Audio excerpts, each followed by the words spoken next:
Welcome everyone to our free GRE Verbal webinar. Whether you're here for the first time or have been to one of our webinars before, thanks for joining us. My name is Andrew and I'm one of the Student Success Advisors here at Ready4.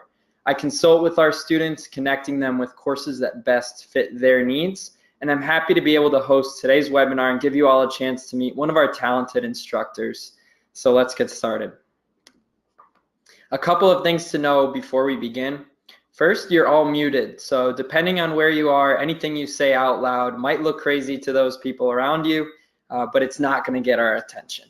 Instead, take a minute to find the question box. This is going to be an important tool for you today. Any questions you have about the content of today's lesson, the GRE in general, or about our courses, you can type them right into that question box and we'll either respond directly or during our Q&A session at the end. Also, when it's time for you to cast your vote, as we're doing in-class examples, you're going to type your answer right into that question box. We'll be sharing the slides, answer explanations, and a handout exploring our services at the end, so don't forget to download those as well.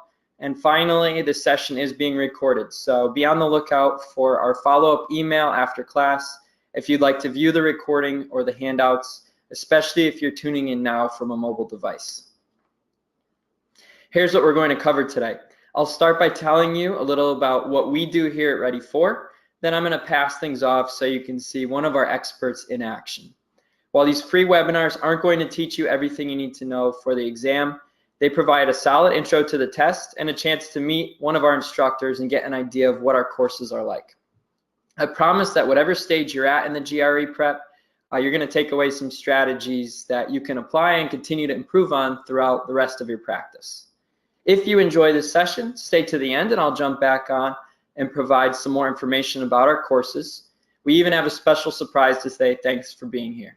And that's going to be at the very end of the session. All right, a little about us. Ready4 was started out of MIT back in 2013, and our goal ever since has been to make test prep more affordable and accessible to students. That's why we offer a number of different prep options based on your needs and your budget as you prepare for the exam, ranging from our top-ranked practice tools designed to measure and adapt to your performance so they're better than any book, to our fully immersive prep courses, whether on demand or live, with the best instructors in the industry. We're providing a flexible, mobile-led learning experience to fit the needs of any student, regardless of your location or your background. But I'll talk more about the services that we offer at the end. I want to hand things over now so that we can begin our lesson. So today's session will be led by Eric. Eric holds degrees from Yale, Harvard, and MIT Sloan. He's incredibly engaging, which you're going to see today, but he also takes the success of his students very seriously. He's as much a cheerleader and a mentor as he is an instructor. Like all of our instructors here at Ready4, Eric scored in the 99th percentile on the GMAT, and he's taught over 1,000 students in the past 8+ years. You're going to learn that he really does love this stuff. Now I'm going to pass things over to Eric, but remember, if there's anything I can help you with, any questions at all, I'm right at the other end of that question box, all right? So good luck, everybody. Okay, thank you very much, Andrew, and hello, everybody. I think if you can just type into the question box if you can see me and see my screen. Type in yes, or type in the place from which you're logging in. So great. Looks like a few of you can see my screen. Some of you logging in from India, from Florida, from Flagstaff, Arizona. Another one from India. Well, welcome to all of you. It is great to see you here. It's wonderful to be with. I'm looking forward to doing a little GRE Verbal with you. So before we get started, I want to tell you that we're going to do GRE reading comprehension today. Now, most people, when they hear they're going to do some reading comprehension passages about subjects they don't care about and subjects that they've probably avoided in school, things like sociology and really hard science, etc., they fall asleep or they go away, or they they throw their computer out the window and into the ocean. So please don't do any of that. Don't destroy your own property and don't go away. The reason people don't like reading comprehension is because it's boring and because it's hard. And it's meant to be boring, it's meant to be hard, and it's meant to be almost unreadable. So when you pick up an article or a newspaper and you're reading something that you're interested in, it's easy to read. It's something that you're enjoying, you're curious about the new information, you know, what happened to him, what's going on with right now. But you want to know what's happening. Not so with reading comprehension. The reading comprehension parts of the GRE are designed to slow you down and are designed to confuse you. If you read the reading comprehension passage in the same way that you try to read an article, it's going to be a very, very upsetting experience for you. Most test prep companies will try to teach you reading comprehension as if you are learning how to read a regular article. They will pretend that the reading comprehension is written in English. It's not written in English. It's written in a strange dialect that is similar to English, but is not English. Your job, something that Ready4 will teach you, is to your job is to decipher what's on the screen and put it in your own words in plain language so that you can answer the questions quickly, efficiently, and with some sense of excitement. So let's talk a little bit about the GRE writ large, and then let's dive in and talk a little bit more about reading comprehension specifically. Okay, so the GRE is almost 4 hours long. It costs $205. So you know what I always say about the cost is it's not cheap. Make sure you pay in advance for preparation. Take it seriously, take the right test prep, and take the test once. Don't pretend like you're going to take it 3 or 4 times over the course of a year.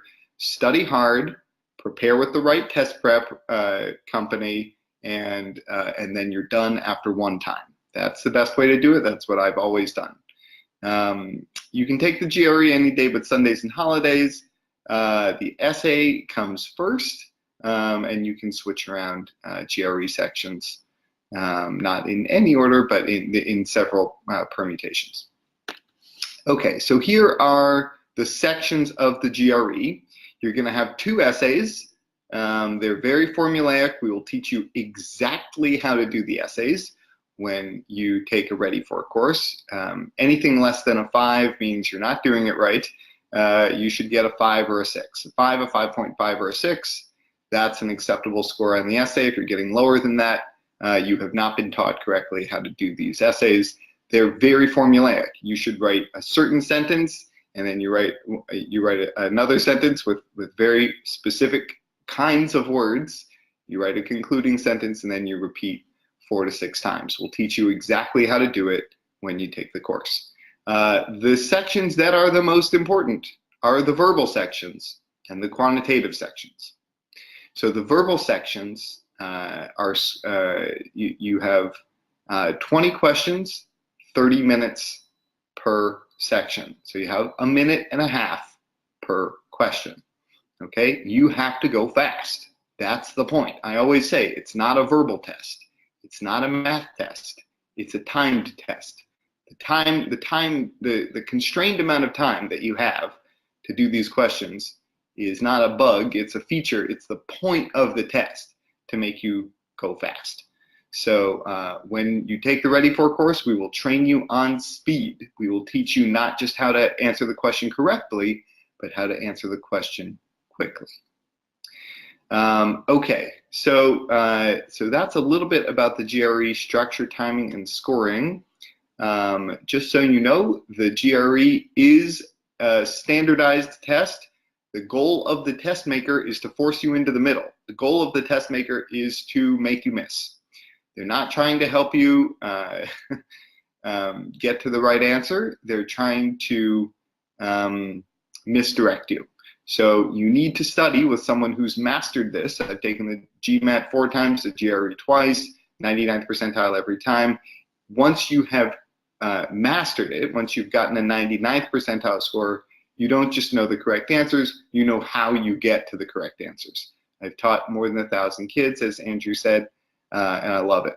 You know, this is the thing that I could wake up at 4 in the morning and do. It's the thing that, you know, I have a class today. I'm in Los Angeles. It's 9:30 in the morning. I'm going to do another one at 8 o'clock tonight. I genuinely love standardized tests. It's the only thing that cannot be corrupted by fake news. The answer is the answer. I just love it. and I love teaching it. So it's a little weird. I will admit it's not normal, but somebody had to be this person, and I am that person, and lucky you get to study with that person. So it's a good thing. The point of this this chart is to show you that it's very hard to get in this far right light blue area. That's the area you want to be in. You want to be in the 90th percentile or above. That corresponds to a 162 on verbal, 164 on math and above. Okay, before we go into an insider look at the main idea questions, more about reading comprehension, I want to hear a little bit more from you. What specific things would you like to learn in today's webinar? Obviously, we have prepared slides, so I can't deviate too much from the lesson we've prepared, but I do want to answer your specific questions. So if you have any specific questions about what you would like to learn from me in the next 45 minutes or so, an hour or so, go ahead and type those in to the question box. Good. So how to improve the essay. Again, we're not going to deal with the essay so much today. We will teach it fully in the course. You'll learn exactly in about a half hour. You'll learn everything you need to know about the essay, and you'll learn how to ace the essay. It's really important that you don't bomb the essay. If you get a great score, you get a 90th percentile score on the test, and then you have a 3 or a 2 on the essay, that's going to look very suspicious to graduate schools, and they're not going to like it. So don't bomb the essay. Reading comprehension, we will go through very thoroughly today. Any other questions? Any other questions? Things you would like to learn today?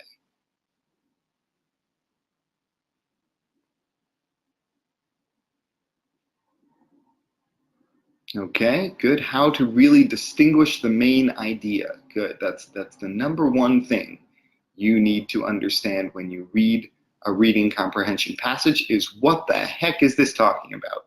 What is the point? How to select correct options from a question, then only ask about specific lines of the passage. Aha.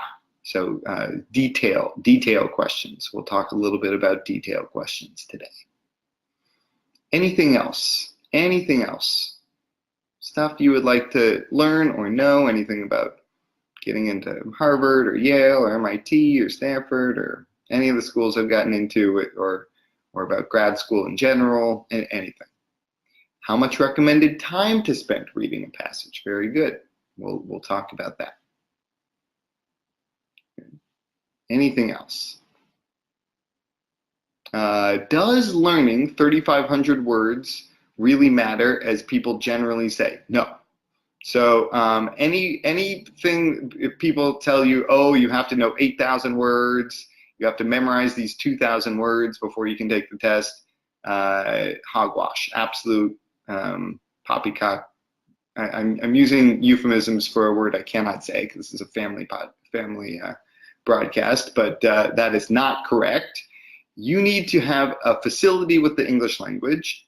Obviously, the more vocabulary words you know, the better. You're not going to be as confused, but you're going to see a word or 2 or 10 on the GRE that you don't know.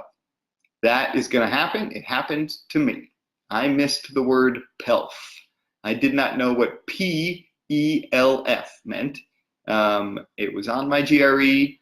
I had no idea what it meant. I was very anxious about it. I was melting down a little bit that I was going to stumble and not get a great score because I missed a 4-letter word, PELF, but I missed it. It means a meager amount of wealth. a small amount of wealth. Now you know it won't be on your exam, but there will be some kind of word like that on your exam. You can't know all the words, okay? And knowing all the words doesn't mean you're going to get the questions right. The whole point of the test is to see how many questions you can get correct, not how many words you know. This is not a vocabulary test. This is a reasoning test.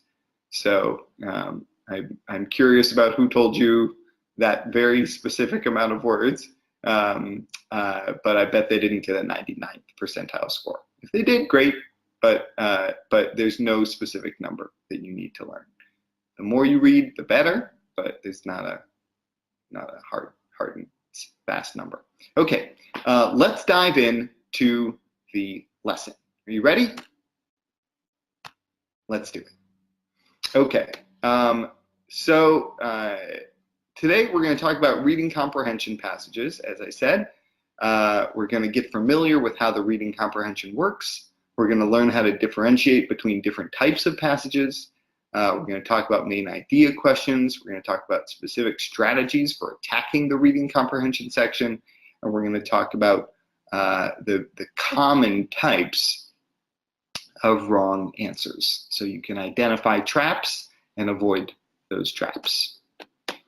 Okay, so one of the most confusing parts of reading comprehension, it's not regular multiple choice question. Sometimes you're expecting the first kind, multiple choice, select one answer choice. Those exist, and those are, those are typical multiple choice questions. You'll know how to deal with those. But sometimes you'll get a multiple choice question where you select one or more answer choices. And sometimes you'll actually have to click on a sentence in the passage. So prepare for these three different question types, and just understand that they are all based on the same content. Your job as a reader, as a test taker, is to read and understand the passage and then deal with whatever question type comes. Okay? A GRE reading passage is going to present an overwhelming amount of information. That's the point. You cannot understand everything that's going on in the passage in an efficient amount of time, and you should not try to read every detail and understand everything on the GRE passage. One of the things that hurts my heart the most is when I have a student come out of the test and say, yeah, Eric, I only got a 155, but I learned this amazing thing about amoeba. It was so cool. If you're learning on the test, fine. But the point of the reading passage is not to get you to learn anything. The point of the reading passage is you have to understand enough to answer the questions correctly and then move on in a short amount of time. Okay? If you're sitting there learning about amoeba and you get a terrible score, that's not optimal. That's not what we're trying to do. Okay? The GRE reading passage often has a point of view. It will have a conclusion, or it will engage in analysis based on the information in the passage. Okay, so you'll have a persuasive passage. Sometimes you'll have an expository passage with just descriptive information. GRE reading passage may present multiple points of view. Okay, so that can increase the difficulty, and it is almost always written in a difficult or confusing way. That's the point. That's the point of the GRE. Okay, you have to study knowing that the GRE is not there to help you. The GRE is there to test you. And the best way to get through that is to have a guide who knows what they're doing, what he or she is doing on the test. Okay, outside knowledge of GRE topics generally hurts, not helps your chances. On my GRE, I had 4 questions on climate change. At the time, I was a climate negotiator for the US government stationed at the State Department, okay? I had to forget everything I know about climate change. It was very hard, but it was very important because if I imported information that I knew into the passage, I wasn't answering questions on the passage anymore. And the job of the GRE is to test you on the passage.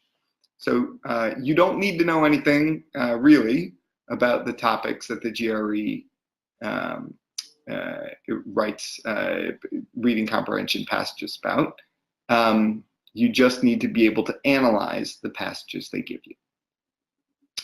Okay, so there's some text about the Kuiper Belt at the bottom of the page, but just know that it's important that you don't think you have to know the knowledge, the subject matter of the reading comprehension passage before test day. Okay. How to read passages. Many GRE reading passages have a main idea question attached. That's usually the first question they ask you. What is this passage all about? Okay, as you're reading, you can ask yourself, why would someone write this passage? What is this passage really talking about? Okay, that's a question that is usually in the back of my mind as I read a GRE reading comprehension passage. Okay, when you're reading, aim to understand the passage well enough that you can briefly recap its main points. You don't have to remember everything. It helps to come up with your own mental summary of the passage's main idea. Some students benefit from a map of the passage. You can write down this, paragraph 1 is talking about, a description of the Kuiper Belt. Paragraph 2 is talking about how astronomers have studied the Kuiper Belt in the past, etc. Okay. You want to be able to answer a main idea question without having to reread the passage. That's important. That's important. Okay, any questions? Any questions so far? All right, I'm going to answer some of the questions that have been coming in. What's a good GRE verbal or quant score? A good GRE score is 90th percentile. Okay, if you're in my class, if you take my lessons, I expect you to be in the top decile of students.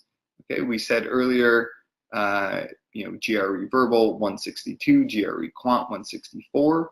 That's about that's a good score. If you're in the 160s, you're in good shape. Okay, if you're not in the 160s, you need to get your score up, or you're not going to be competitive at the top schools in the world. Okay, it varies by school. There are some schools that will take you with lower scores, but I always expect my students to be at the very top. There's no reason not to. Okay. All right. Any other questions right now? Let me stop for questions.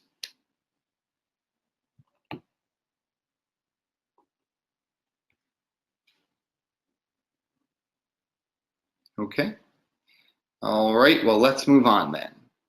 Let's keep going. Okay. Even if the reading passage takes longer at first, working at getting a grasp of work at getting a grasp of what it's all about. Then work on speed. So when you're training, you should work first to understand what it's saying, and then you can get faster and faster as you practice. Okay, we'll teach you both. In the Ready For course, we will teach you how to understand the passage in a clear and comprehensive way, and then we will teach you how to do it more quickly and more quickly. Okay, what about all the detailed questions? You don't need to remember every detail. You just need to be able to place that detail in the passage. So if it said, how many years ago did the Kuiper Belt form? I don't remember exactly, but I know where in the passage that was. And then I go back to roughly that point in the passage. If you can remember kind of what paragraph it was in, then you're in good shape. Okay? All right. So here are a couple examples of passages. Here's a short passage and a longer passage. Each of these passages will have 1 to 5 questions attached. The passages cover humanities, science, and social sciences because they know that science is, the hard sciences like chemistry and physics They know that is harder for more people. That's the subject you're going to see most frequently. You're going to see hard science passages. Don't freak out. You don't need to know anything about hard science. You just need to be able to understand the passage as it's written. Okay?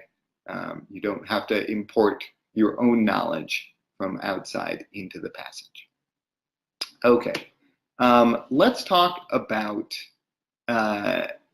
this short passage. Okay?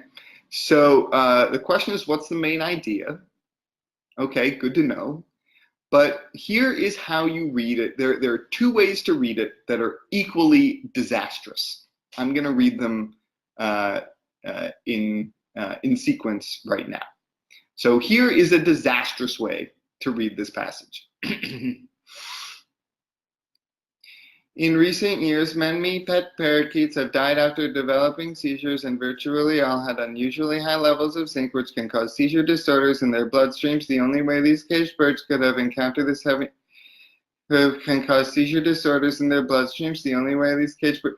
You see what happens? You're toast. You are gone. You are definitely going to miss the question. You're not understanding anything. You're scanning it. You're stressed. You're sweating. You smell a little bit. It's bad. It's bad. Okay? The whole point of this is to comprehend what's going on, not to pass your eyes over the words. Okay? Here is an equally terrible way to read this passage. In recent years, parakeets, the only way these caged birds could have been kind of heavy metals, feeble, zinc. These heavy metals with permanent damage, zinc-coated feebles, frequency, premature death among parakeets died. Okay, that's called skimming, and you don't understand anything.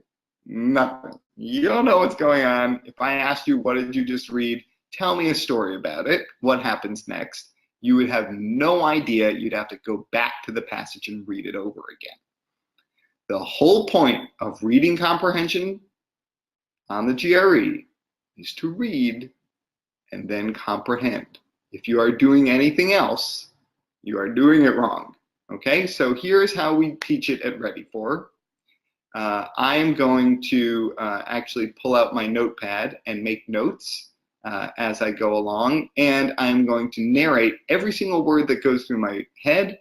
I'm going to speak out loud. So let me grab my notepad, plug it in.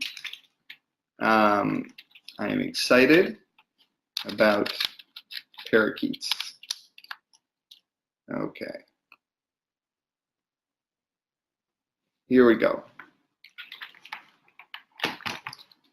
Let's make sure this works. My pen. Let's see if I can.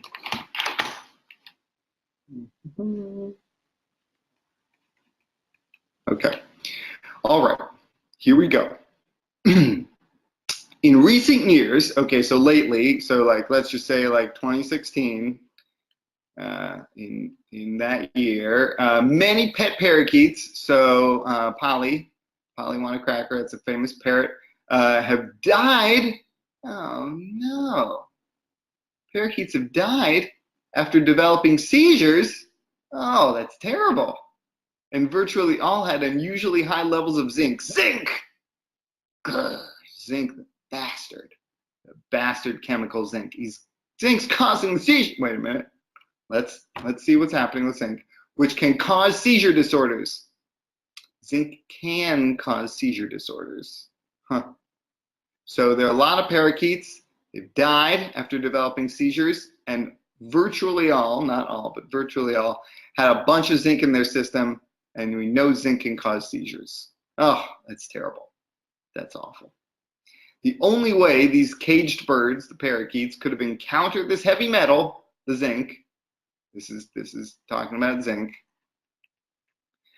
was through their feed bowls. Oh, we've been feeding them zinc the whole time. Oh, that's awful. Many of which have a galvanized coating largely composed of zinc. So if you don't know what galvanized, doesn't matter. If you don't know what galvanized means, you just need to know that the feed bowls have zinc in them. It's terrible. Since heavy metal exposure only causes permanent damage over an extended period of time. Uh-oh. What? Heavy metal damage only causes permanent damage over an extended period of time. A recall of the zinc bowls should dramatically reduce the frequency of premature death among parakeets. What? Wait a minute.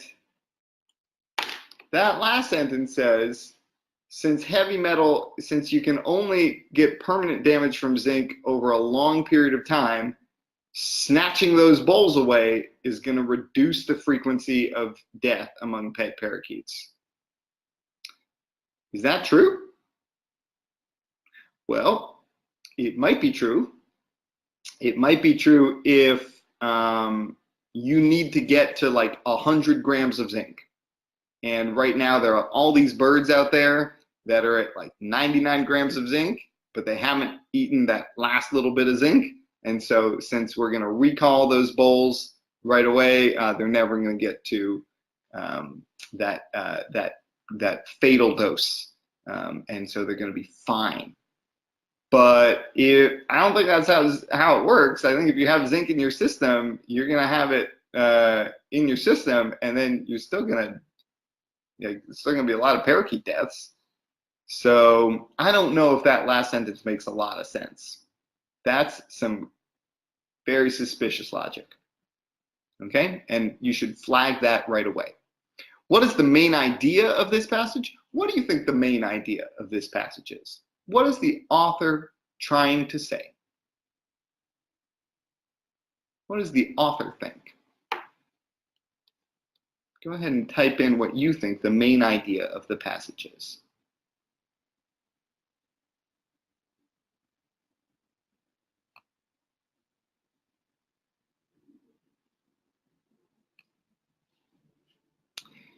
Yes, zinc is causing death for parakeets. Sure.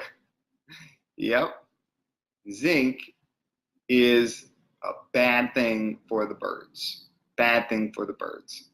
So great answer. That's pretty much what the main idea is. If you can get that main idea, and you can get it after reading the passage once, you're going to be in good shape. Okay? So let's erase that and move forward. Okay, let's talk about a longer passage. Okay?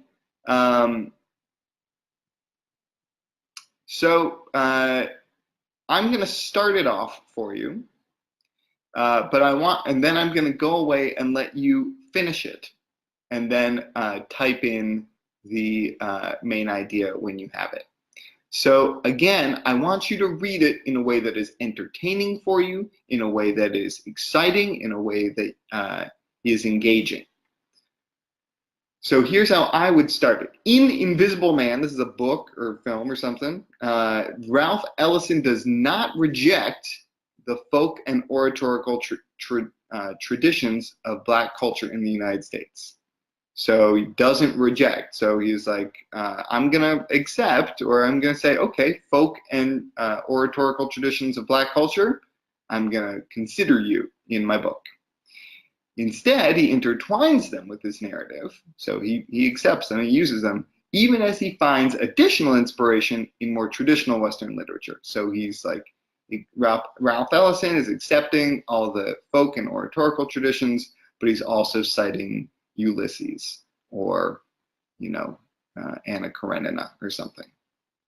Okay, so go ahead and read the rest of the passage and then type in what you think the main idea is. Okay, this is interactive.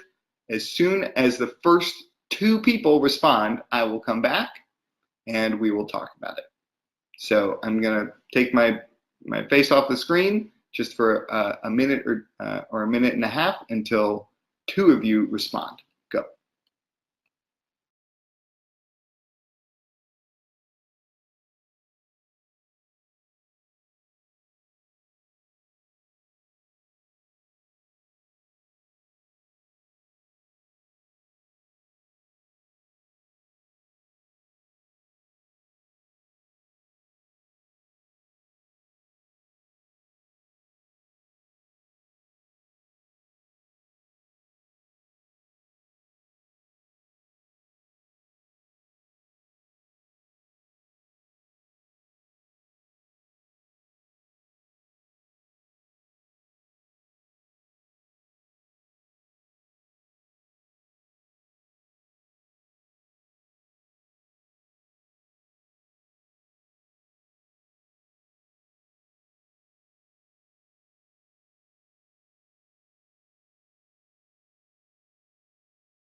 Okay, I have exactly 0 responses from you. So, so this is relatively long and difficult, but not impossible, and it's something that you should be able to get in about a minute.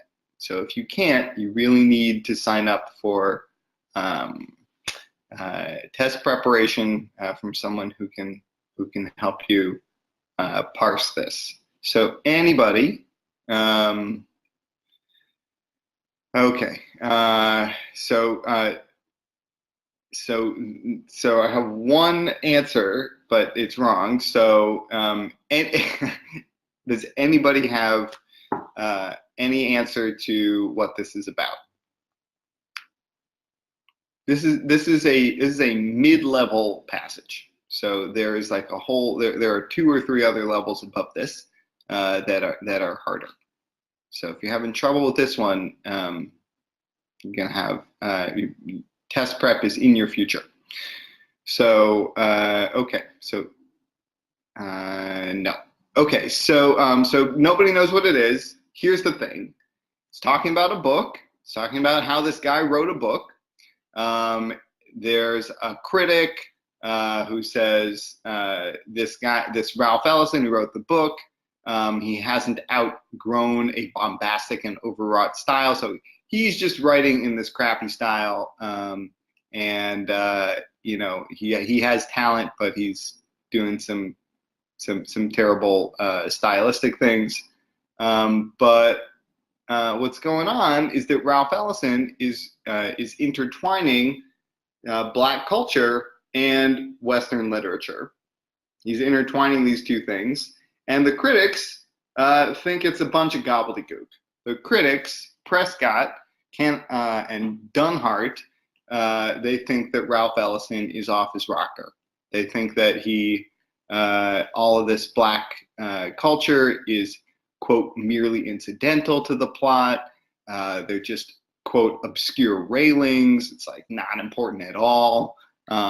I think, to be honest, it sounds like the critics are a little bit racist, as Ralph Ellison tries to do a really important thing. The author acknowledges that Ralph Ellison is doing a cool thing, because he says the novel's layering of voices is no more undisciplined than Dostoevsky when they go off on their on their tangents as well.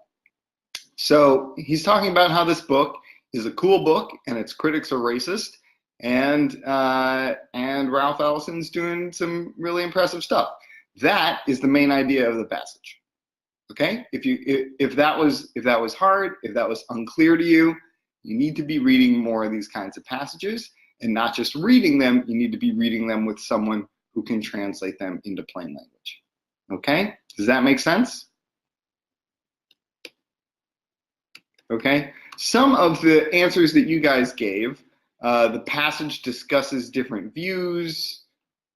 That actually wasn't terrible. It's not bad.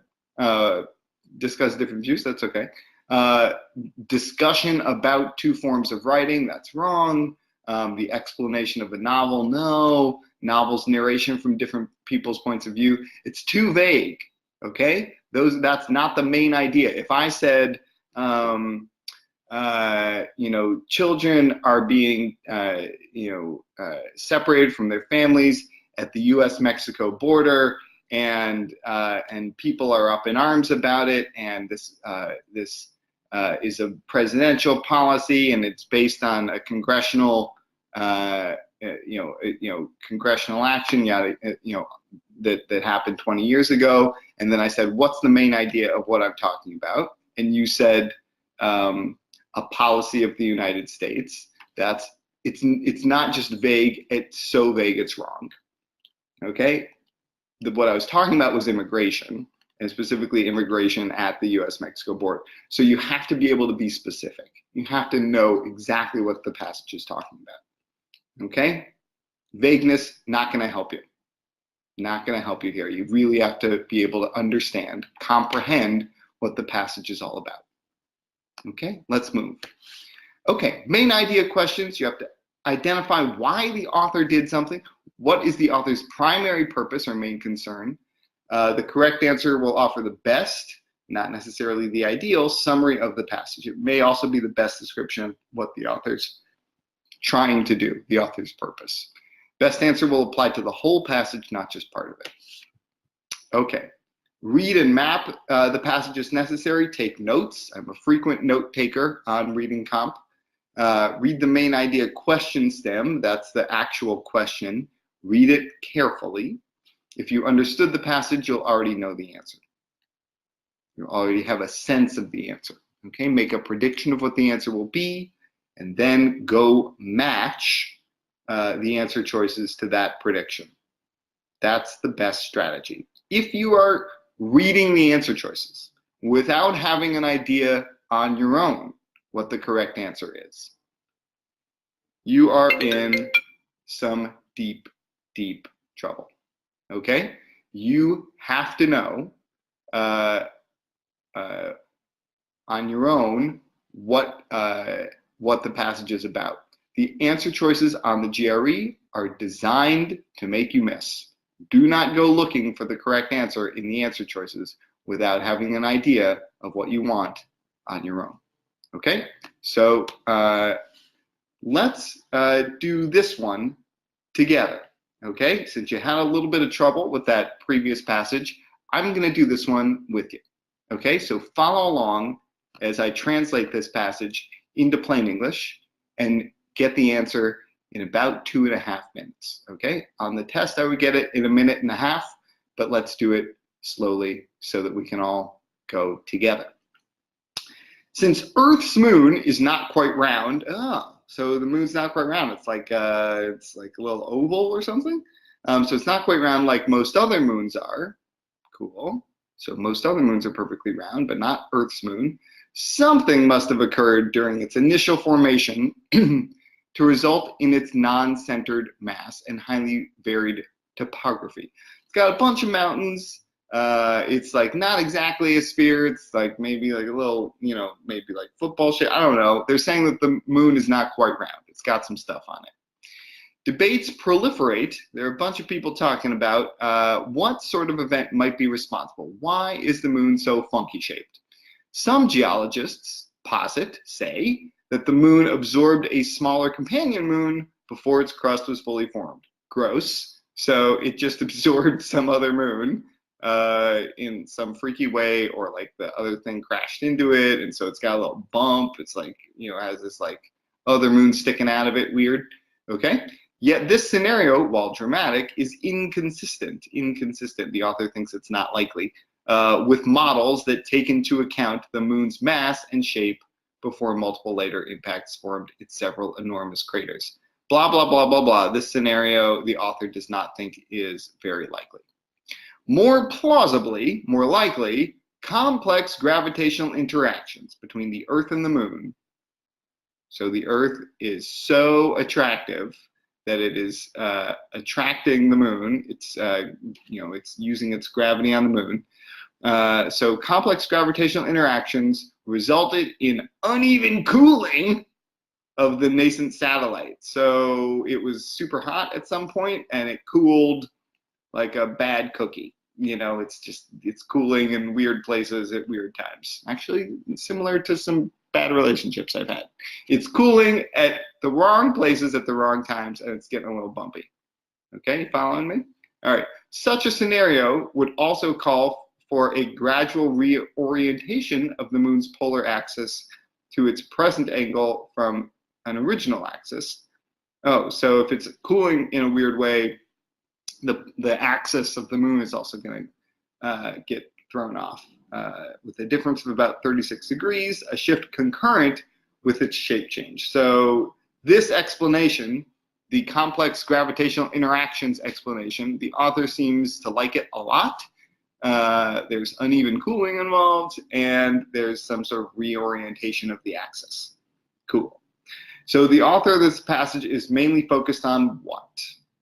It's focused on how the moon got its weird shape. A, exploring various methodologies used to evaluate theories about the moon's shape and formation.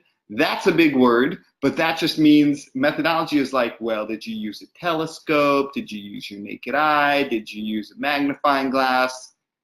That's not what it's talking about. It's talking about how the moon got its weird shape.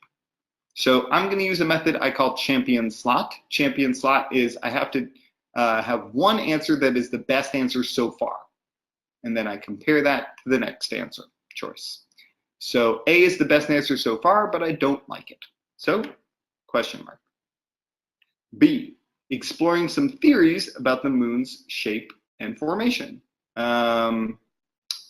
Yeah, that seems right. It's certainly better than A. So out goes A. Now B is in the champion slot. C, determining the extent to which a second moon is responsible for the current moon's shape. Is that, you don't have to ask yourself, is that right or is that wrong?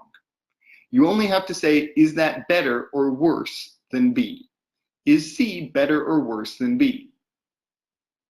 Determining the extent to which a second moon is responsible versus exploring some theories. What do you think? Is C better or worse than B?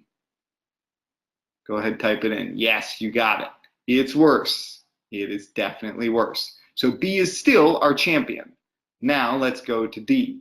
Resolving a debate about the existence of a shift in the moon's polar axis. Let's do B versus D. What is the main idea? Is it talking about the theories about the moon's shape and formation?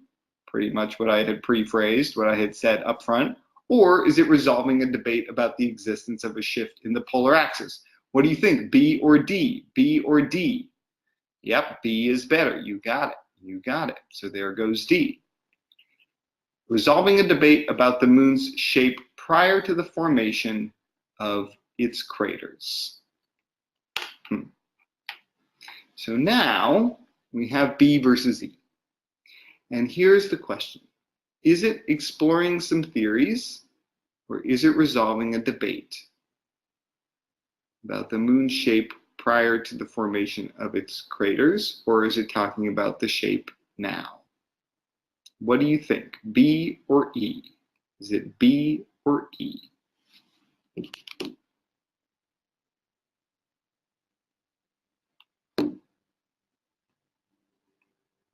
Yep, everyone is saying B, and I agree with you. I agree with you because it's not talking about the moon's shape prior to the formation of its craters. It's talking about the moon's shape now. The moon is. Something must have occurred, but it's talking about the shape now. And that's how you get it. And then you're done. And when you get to the end of the answer choices, you have an answer. No, oh, I always get it between two and I pick the wrong one, or oh, I get it between three and then I don't know what's happening. If you're saying that, you're not doing it systematically. You're asking the answer choices to please help you. And that's not how you get reading comprehension questions correct. You go in with an idea of what you want, and then you match the answer to what you have pre-phrased. Okay? Not hard when you do it systematically. All right, let's do another one. First, let's talk about wrong answer types. Every question type has a set of common wrong answers that appear alongside the correct answers, particularly distracting and obvious in main idea questions. So the ability to recognize common patterns in wrong answers can help you eliminate them with greater confidence. Here are some wrong answer types. Lack of direct support. That's, they make claims that just have no basis in fact or no basis in the passage. Out of scope. So if the passage didn't talk about it, it's not the right answer. So answers the wrong question. I think that is self-explanatory. It combines correct and incorrect information. If the answer choice is partly right, don't pick it. That's not what you want. You want an answer choice that is completely in every way correct. All right, go ahead and read this passage on your own. I'm going to give you, this is kind of interesting. I kind of like this passage. The question is, the author of the passage is primarily concerned with, So I want you to focus on the passage first and come up with your own idea of what the main idea is. So go ahead. I'm going to go away now. I'm going to take my picture down, and I'm going to give you 2 minutes to read this on your own, and then we're going to answer the question. Ready? Go.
Okay, everybody, that was about 2 minutes. I'm just going to click through. This is the entire passage is still listed, written on the left side of your screen.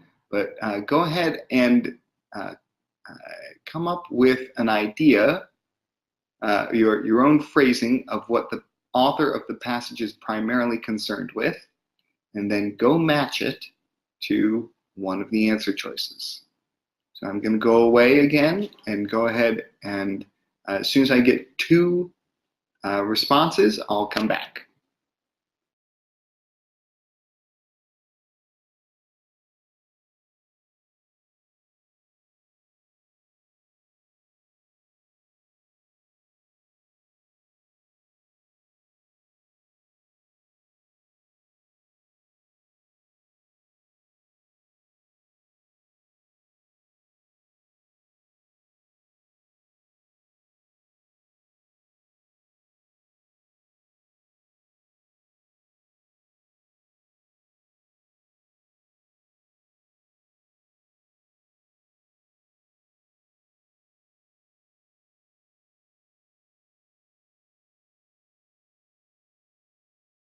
Okay, thank you, everybody.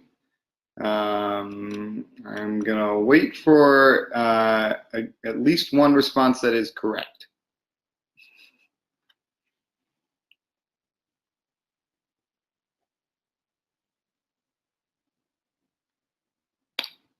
A lot of incorrect responses.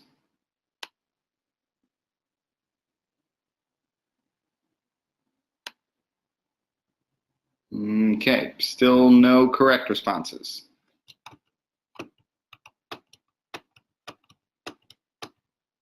Okay.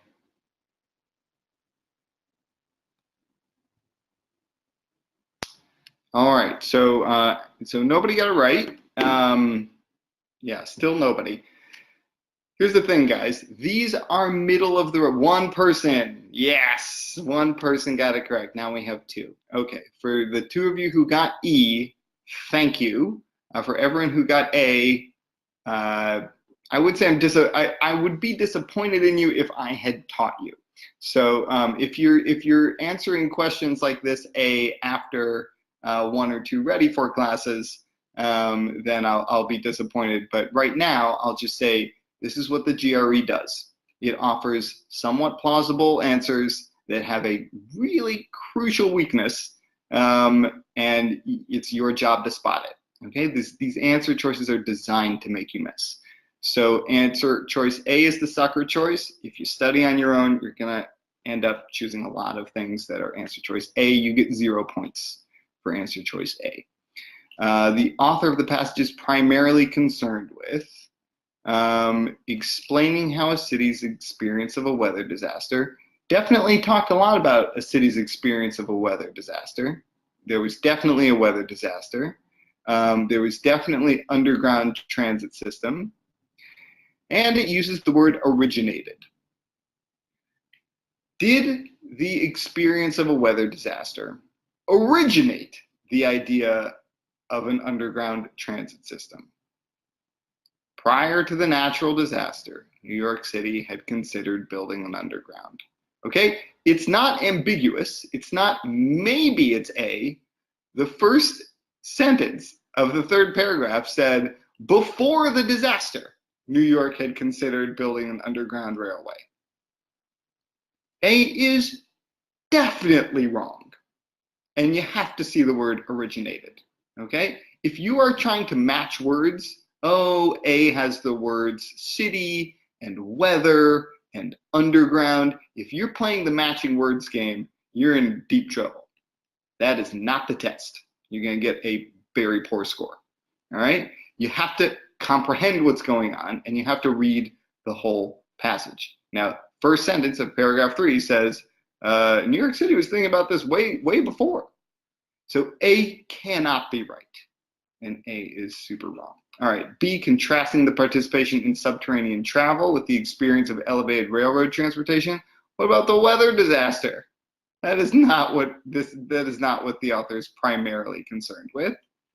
So discussing possible evidence of government corruption, that's not the main point. Resolving a dispute regarding the chronological order? No. I hope it's E. Discussing the impact of the snowstorm on urban development in certain 19th century American cities. That's a bit broad. I would have been happier if it had focused on New York and Boston, but E is not wrong. There is no part of E that is wrong, like originated is wrong, and E is the best answer choice we have, and E is correct. Okay, do you understand why it has to be E? And do you understand why you need to see A and immediately cross it off? I'm being a little hard, but it's really important. That's the key to solving medium level reading comprehension questions. Okay, great. Let's move on. Let's do this last one. This is going to be the last example that we do. I want you to try it. I want you to get it right. I want you to think, gosh, who is the main protagonist of this passage? What is the author primarily concerned with? What does the author really care a lot about? Who does the author really care a lot about? All right, go ahead and try this one. I'll come back in a minute and a half. Go.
Okay, so I'm getting some answers in. So far we have 2 answers and they are both correct. So who else wants to join the correct parade? Yes, we have one more.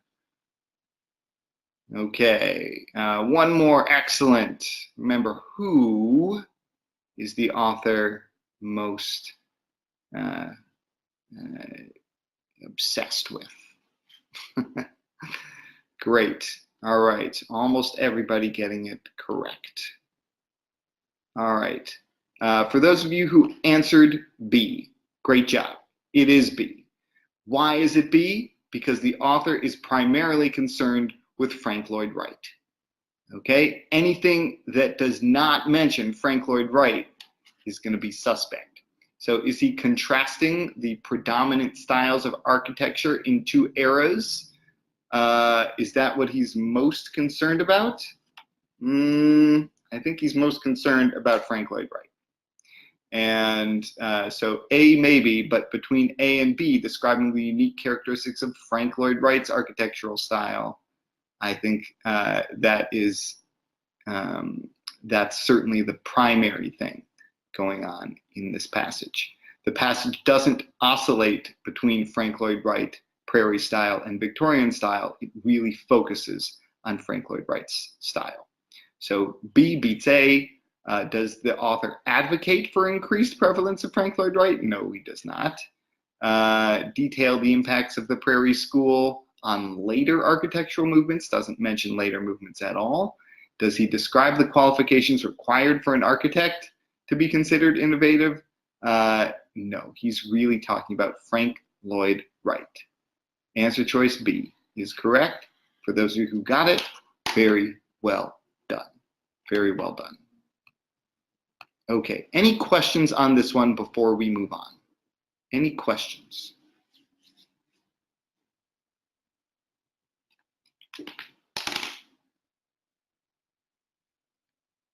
Okay, let's move on. Okay, here's a recap and takeaways of what we've done. First of all, the approach to GRE reading comprehension passages and main idea questions. The approach is consistent. It is rather simple, and once you have mastered it, you're going to be able to do any kind of reading comprehension question. GRE reading comprehension passages are designed to mimic graduate level texts, but mostly they're there to confuse you. If you are determined to read the text without translating it into plain language, you're going to have a very hard time on the GRE. If you are determined to read the text and read the answer choices without coming up with your own best answer choice, you're going to have a very hard time. The point of the passage is to be a little bit confusing. Your job is to make it simple.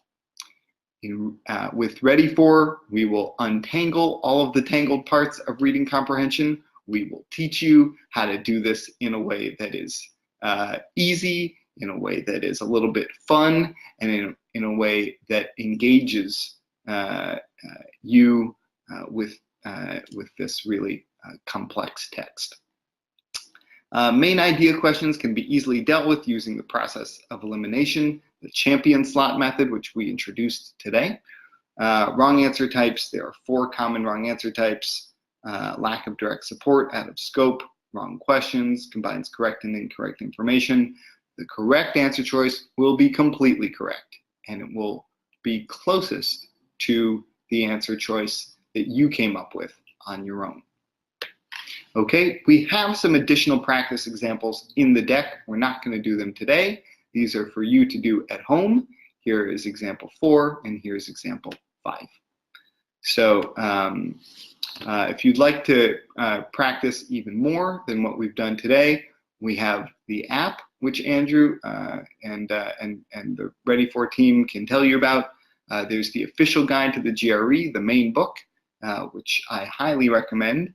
And there is the